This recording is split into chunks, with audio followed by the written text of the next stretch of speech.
C'est l'histoire vraie d'un agent des forces de l'ordre qui va tout quitter pour partir à la recherche d'enfants kidnappés. Tout commence en 2006. Tim infiltre de manière secrète un réseau pédocriminel en se faisant passer pour un pédophile. Il parcourt ensuite la Colombie, l'Ukraine et bien d'autres pays à la recherche de milliers d'enfants enlevés, risquant sa vie et bravant tous les dangers pour sauver ne serait-ce qu'un seul d'entre eux. La mission secrète Our sauvera plus de 1700 enfants à travers le monde. Cette histoire incroyable mais vraie a inspiré la sortie d'un film, Sound of Freedom, qui arrivera contre toute attente premier du box-office américain. Ce film qu'on a voulu censurer arrive enfin en Europe et en France. Nous avons pu interviewer pour vous Alejandro Monteverde, le réalisateur de ce film bouleversant qui nous dévoilera des vérités inédites.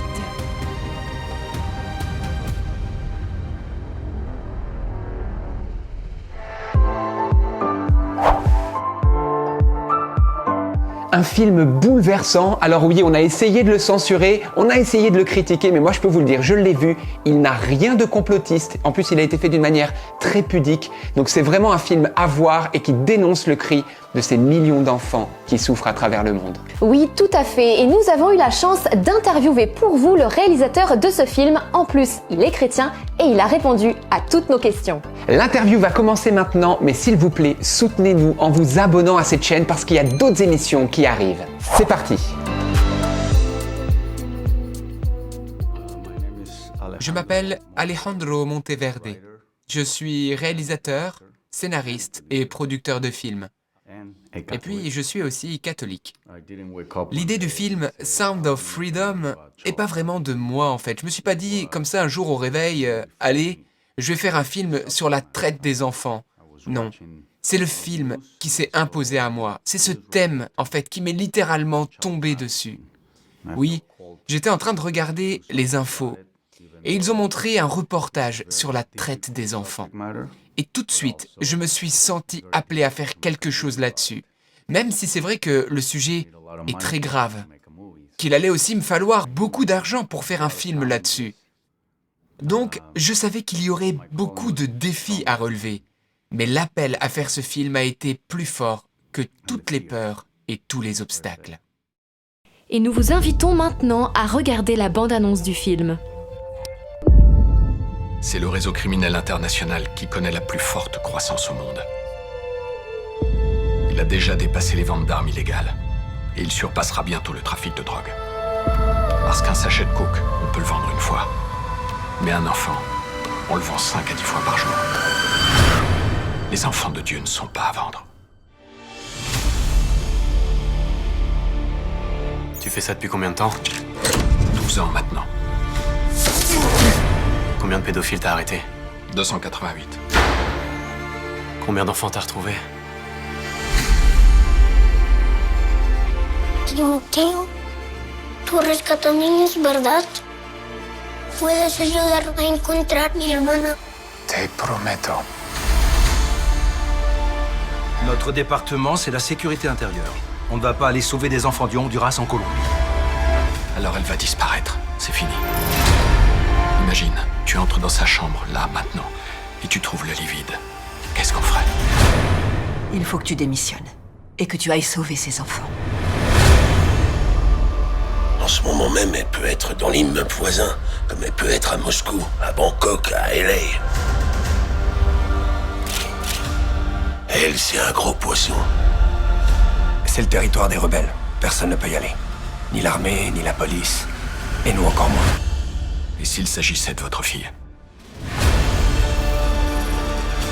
Les Marines viendront pas te sauver. Vous serez tout seul. Ce boulot, il vous brise un morceau. Et là, j'ai une petite chance de pouvoir me reconstruire. Quand c'est Dieu qui donne les ordres. Tu te tais et tu obéis.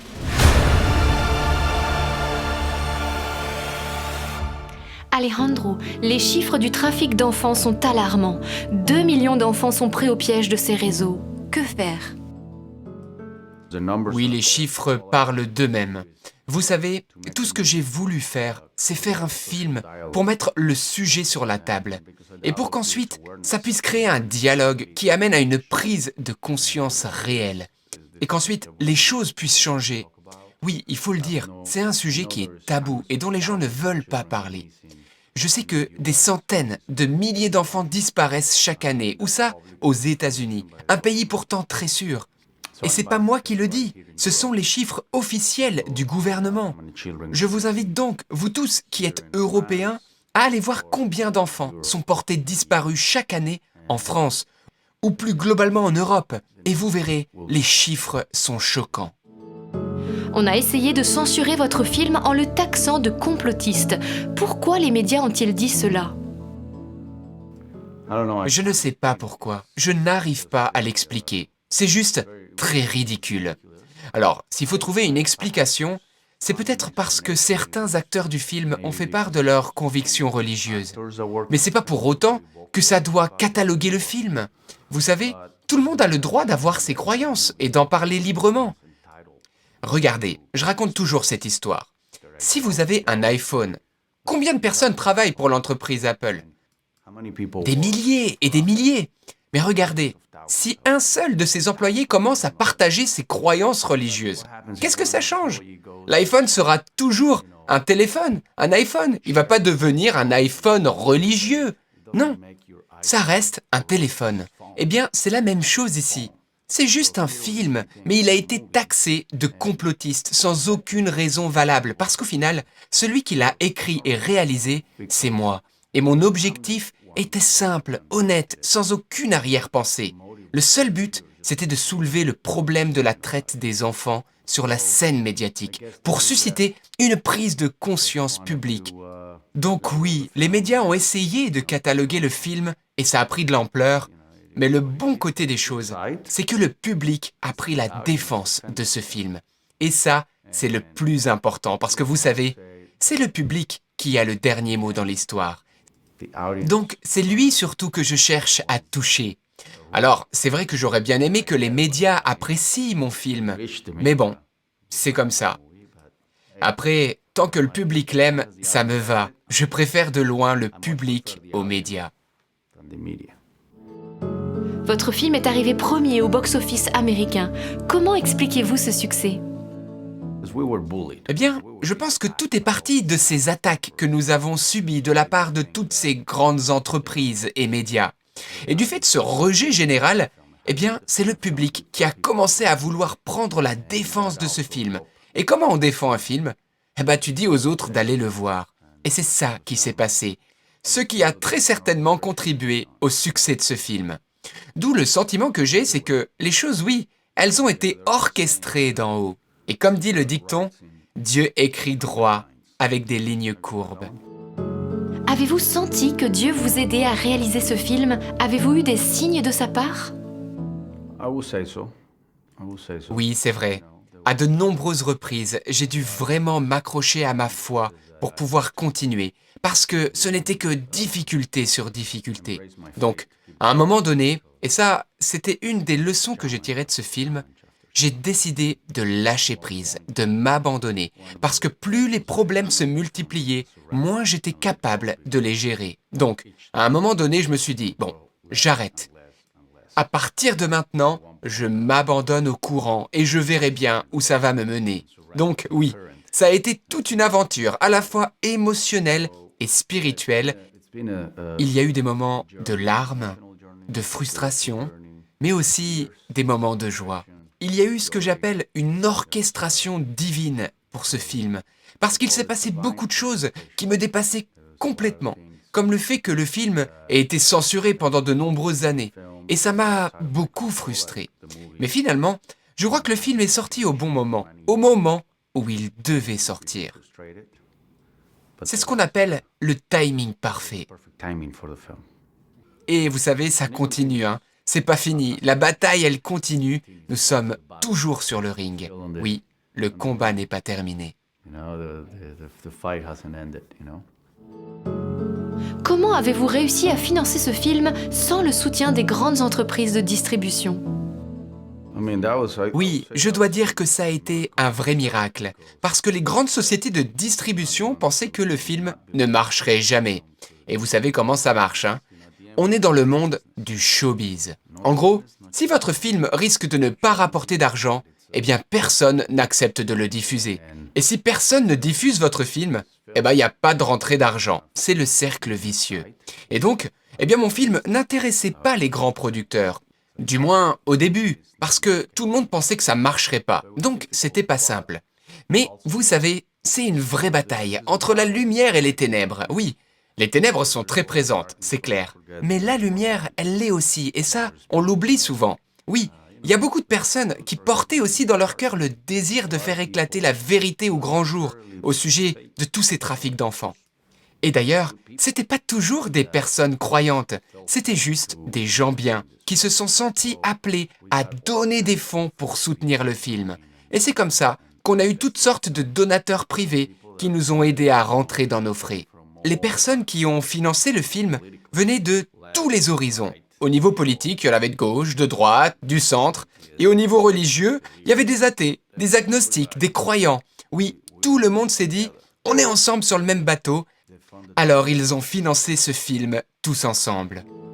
Ce film est tiré d'une histoire vraie, la vie incroyable de Tim Ballard, policier qui a tout quitté pour sauver des enfants kidnappés. Dites-nous en plus. Oui, c'est un film biographique, fondé sur une histoire vraie. Mais vous savez, comme dans tout film biographique, il faut aussi créer certaines scènes qui sont fictives pour nourrir le film. Alors je me suis permis une certaine marge de liberté créative. Je dirais que 70% du film correspond exactement à la réalité et les 30% restants, ce sont des scènes que j'ai créées pour servir à la cause de ce film. Mais au final, c'est bien sûr sa vie qui a été retracée. Le premier rôle a été donné à Jim Caviezel, l'acteur qui a joué Jésus dans le film de Mel Gibson. Pourquoi lui ? Alors, au départ, c'est vrai que j'avais d'autres acteurs en tête. Bon, entre parenthèses, je suis un grand fan de Jim Caviezel, hein. C'est un acteur extraordinaire. Mais au début, je cherchais quelqu'un qui avait exactement le profil de Tim Ballard, assez petit, avec des cheveux blonds et des yeux bleus.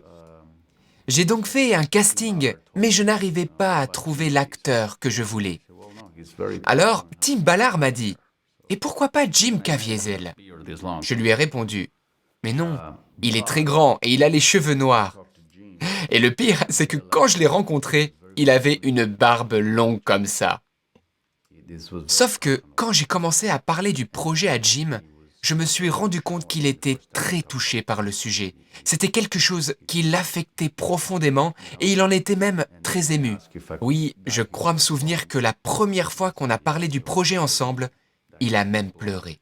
Alors, je lui ai demandé si je pouvais teindre ses cheveux en blond. Et il m'a dit « Ok ». Alors on l'a rasé et on a teint ses cheveux en blond. Et après, quand je l'ai comparé avec Tim Ballard en le mettant à côté de lui, là je me suis dit « C'est nickel, leur ressemblance était incroyable ». Donc, c'est comme ça que les choses se sont mises en place. Et maintenant, je dois dire que je suis extrêmement heureux que ce soit Jim qui ait été retenu. J'aimerais pouvoir m'attribuer le mérite et dire que c'est moi qui l'ai sélectionné, mais non. Je pense en fait que c'est la providence divine qui l'a choisi pour ce film. Que pensez-vous que nous puissions faire à notre échelle pour lutter contre ces réseaux de pédocriminalité ? Dans la majeure partie des cas, lorsqu'un enfant vient dire qu'il a été abusé, eh bien les adultes ne le croient pas. Et vous savez, grâce à ce film, de nombreux amis à moi sont venus me trouver pour me dire « Eh, tu sais, j'ai été abusé quand j'étais petit. » Et en fait, ils ne l'avaient jamais dit à personne. Alors, je me dis que c'est une bonne chose de pouvoir aborder le problème maintenant. Comme ça, peut-être que les enfants se sentiront plus libres d'en parler ouvertement à l'avenir et sans crainte. Et vous savez, nous devons croire les enfants. Oui, il vaut mieux les croire, même si c'est vrai parfois, ils ont tort. Mais il vaut mieux ça que l'inverse, ne pas les croire alors qu'ils disaient vrai. Et puis, il faut comprendre ce qui se passe. Est-ce que ça a eu lieu dans la famille ou à l'école? Car oui, la maltraitance des enfants prend de multiples formes. C'est pas seulement comme dans le film. Des kidnappings, le trafic d'enfants. Vous savez, le film n'évoque qu'un des aspects de la maltraitance des enfants, mais il y en a tellement d'autres dans nos sociétés. Alejandro, petite question personnelle. Est-ce que vous priez avant chaque tournage? Oui, je prie tous les matins depuis 6 ans. D'ailleurs, je ne sais pas comment je faisais avant, mais depuis 6 ans, je prie tous les matins, et je l'ai encore fait d'ailleurs ce matin. Sans ça, je sais que je ne tiendrai pas. Oui, je médite tous les matins et ça m'aide beaucoup à relativiser, à apaiser mes pensées, à me mettre en présence de Dieu. Vous savez, notre esprit, s'il est soumis à Dieu, peut être un outil puissant pour plein de belles choses. Mais si on laisse notre esprit être dominé par notre ego, eh bien alors, il peut être très dangereux et même diabolique, mal inspiré, et les conséquences peuvent être dramatiques. Oui, réfléchissez-y. Tous les suicides dans le monde sont causés au départ par une pensée, un esprit qui te dit « Hé, suicide-toi !» Alors moi, tous les matins, j'essaie d'entrer dans une profonde méditation pour soumettre mon esprit à Dieu, que je sois inspiré par Dieu afin que mes pensées ne m'entraînent pas vers le mal. Oui, prier, cela m'aide beaucoup. C'est ma foi. Vers l'âge de 20 ans, vous touchez le fond et c'est là que vous avez une rencontre personnelle avec Jésus. Que s'est-il passé? J'ai grandi dans une famille catholique, mais à l'âge de 15-16 ans, j'ai décidé de vivre selon le monde. Donc, j'ai commencé à faire la fête, je passais tout mon temps là-dedans, et cela pendant de nombreuses années. Mais quand j'ai atteint la vingtaine, à un moment donné, je suis tombé très bas. J'étais rempli d'angoisse et j'ai senti la mort approcher. Alors, à ce moment-là, je me souviens m'être tourné vers le Créateur et j'ai eu une conversation profonde avec lui. Je l'ai supplié de me sortir de cette situation dans laquelle j'étais et en échange, eh bien, je lui ai promis que je travaillerais pour lui. Et c'est ça qui a finalement déclenché un réveil dans ma vie, parce que j'ai commencé à vouloir changer, à me convertir. Oui, il y a eu un changement de trajectoire là, un changement qui a déclenché chez moi un attrait soudain pour la vie intérieure, pour la foi. Et j'en suis très heureux, car vous savez, je n'aurais peut-être pas été ici avec vous aujourd'hui si cela ne m'était pas arrivé. Et cette quête, vous savez, continue encore jusqu'à ce jour.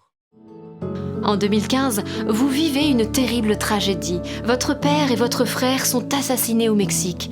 Comment avez-vous pu surmonter cela? Vous savez, je n'aime pas beaucoup en parler, mais je vais juste vous donner une réponse courte. J'ai saisi la main de Dieu. Et vous savez, j'ai essayé de trouver un sens à cette souffrance. Mais j'ai compris qu'il n'y avait pas besoin forcément de tout comprendre. Oui, vous savez, si vous essayez de tout comprendre, vous deviendrez fou. Et c'est ce qui m'est arrivé au début. J'ai compris qu'il fallait faire confiance, lâcher prise et aller de l'avant. Alors oui, je souffrais et je portais cette souffrance, mais j'ai fait l'expérience d'un miracle qui m'a guéri, oui. Il est impossible de guérir seul. Vous avez besoin pour cela que quelqu'un vienne vous guérir. Et ce quelqu'un, c'est notre Créateur. Et c'est ce que j'ai vécu.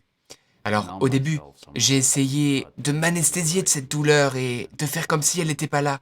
Mais je me suis rendu compte que ça ne marchait pas. Et à un moment donné, j'ai trouvé en Dieu la guérison. Alejandro, vous êtes marié depuis 17 ans à une ancienne Miss USA, Ali Landry.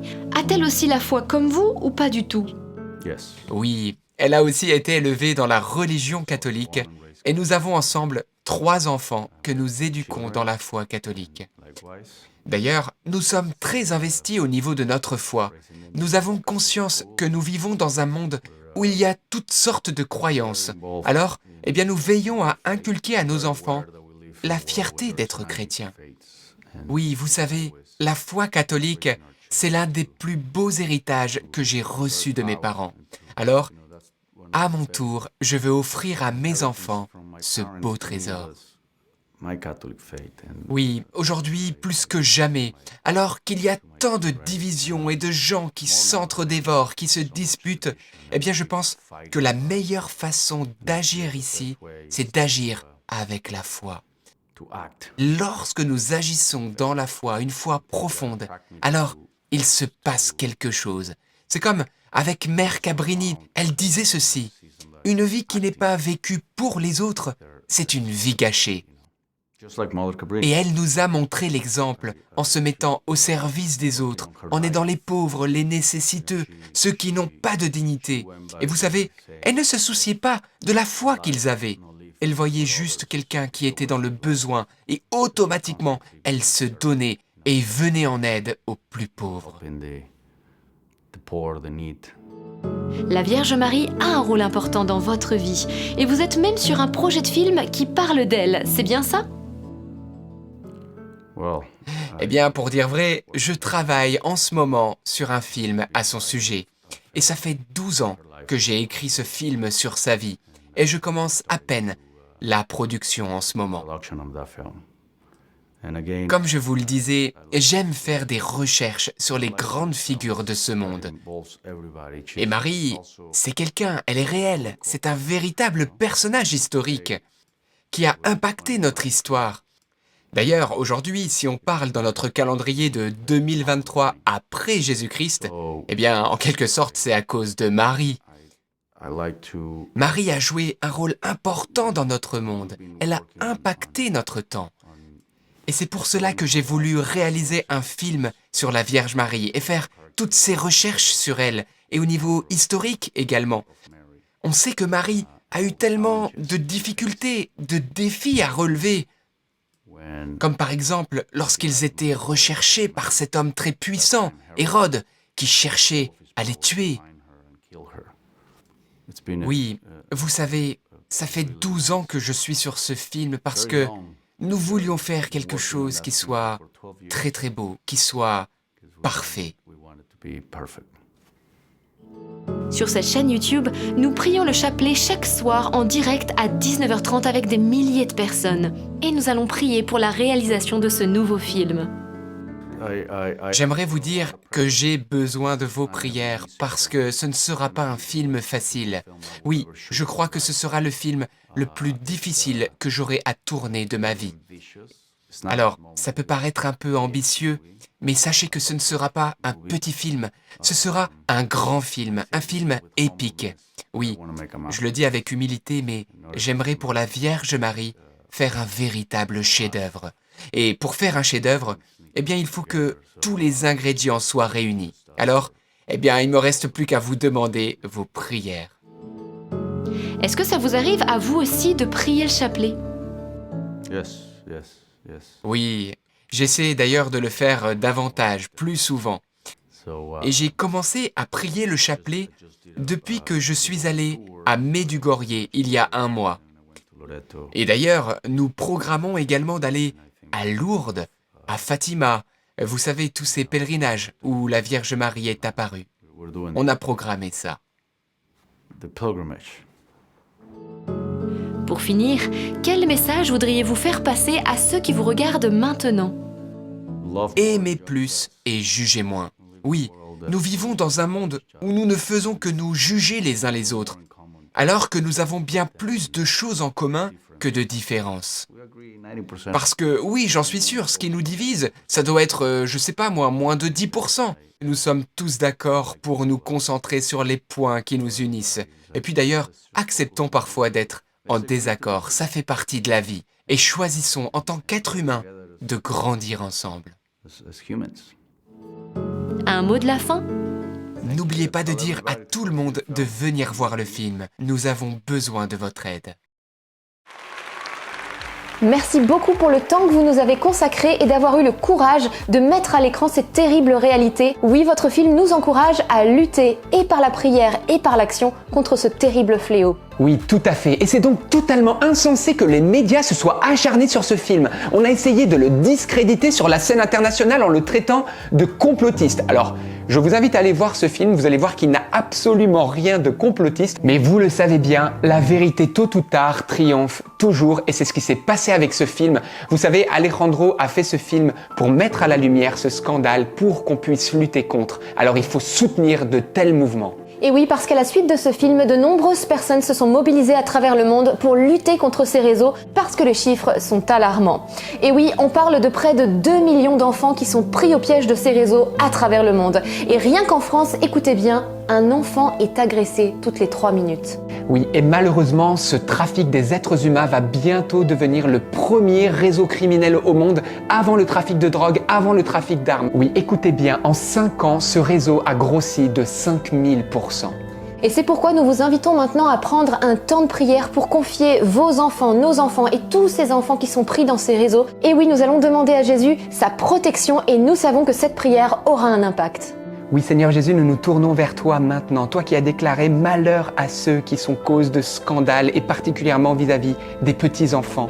Alors nous te prions, Seigneur, nous te prions de protéger ces enfants à travers le monde, de protéger nos enfants, nos petits-enfants également. Et nous te demandons de démanteler, de briser ces réseaux de scandales maintenant. Amen. Et Seigneur, nous te demandons également la conversion radicale des bourreaux de ces enfants. Te demandons de sauver leur âme et que tous ces réseaux prennent fin. Seigneur, je voudrais également te confier les enfants de tous ceux qui suivent cette émission en direct ou en replay. Eh bien voilà, on peut les confier à notre Seigneur parce que parfois ça peut nous inquiéter. Eh bien on va les mettre sous la protection du Seigneur Jésus. Alors vous pouvez écrire cette phrase, eh bien Seigneur Jésus, je te confie, et vous mettez le nom des enfants que vous désirez confier à la protection du Seigneur. Oui, et si vous le désirez, vous pouvez aussi bien sûr confier les enfants de tel ou tel pays, confier les enfants de Colombie, du Nigeria, etc. Dieu entendra nos prières.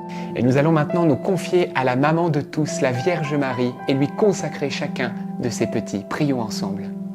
Je vous salue Marie, pleine de grâce, le Seigneur est avec vous. Vous êtes bénie entre toutes les femmes, et Jésus, le fruit de vos entrailles, est béni.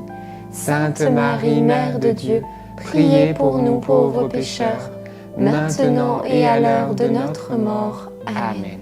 Et bien voilà, c'est fini pour aujourd'hui, mais on se retrouve dans 15 jours pour un nouveau témoignage extrêmement édifiant, vous allez voir. Attendez, ne partez pas sans vous abonner à la chaîne. Alors comment faire? Vous faites comme à l'écran. Vous cliquez sur s'abonner si ce n'est pas déjà fait, puis ensuite la petite cloche avec toutes les notifications comme ça, vous ratez aucune des prochaines vidéos, et comme ça on se retrouvera sans faute. Et n'oubliez pas également de liker l'émission afin de permettre à YouTube de la proposer davantage. Et oui, aidez-nous à sensibiliser un maximum de personnes grâce à votre like. Oui, et pas seulement le like, mais partagez sur vos réseaux sociaux, Facebook, Instagram, etc., WhatsApp, Telegram, pour qu'un maximum de personnes puissent déjà voir ce film, en parler et puis bien sûr, prier. On se retrouve très bientôt et n'oubliez pas, rien n'est impossible à Dieu. À bientôt.